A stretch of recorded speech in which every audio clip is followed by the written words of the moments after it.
बहुत समय पहले की बात है। एक महान राजा था जो प्राकृतिक सौंदर्य के चित्र बनाने का अनोखा शौक रखता था। उसकी कला की गहराई में एक विशेष जादू था जो हर रंग और बुनावट को जीवंतता प्रदान करता था। एक दिन राजा ने अपनी कलात्मकता को परखने के लिए पहाड़ की एक ऊंची चोटी पर चढ़ने का निर्णय लिया। जब वह चोटी पर पहुंचा तो वहां का नजारा उसकी आंखों को मंत्रमुग्ध कर गया। आसमान नीला, बादल सफेद और पहाड़ों का हर कोना जैसे उसके हृदय की धड़कन को सुन रहा था। राजा ने अपनी तूलिका उठाई और एक सुंदर चित्र बनाना शुरू किया। उसकी आंखें रंगों के बीच खो गईं।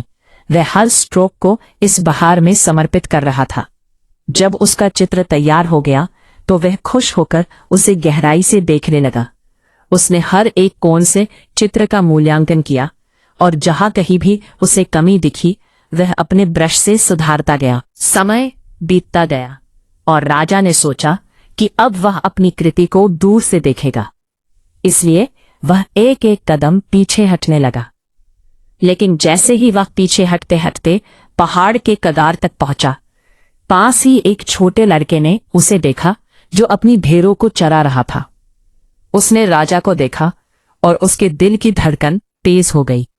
उसे समझ में आया कि अगर राजा एक और कदम पीछे बढ़ा तो वह गहरी घाटी में गिर जाएगा।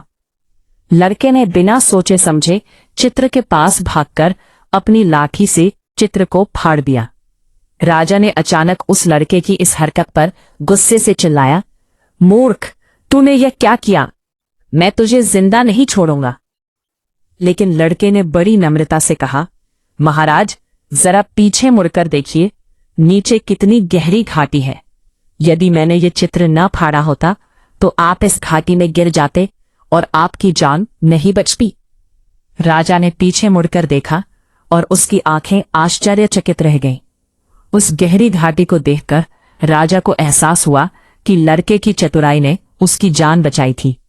उसे अपनी गलती का एहसास हुआ और उसने लड़के को धन्यवाद दिया। राजा ने लड़के से कहा, सचमुच यदि तुमने इतनी चतुराई से काम न लिया होता तो मेरे प्राण नहीं बचते। वह लड़का अब राजा के साथ राजमहल चला गया। राजा ने उसे ढेर सारे पुरस्कार दिए और अपनी देखरेख में उसकी परवरिश की।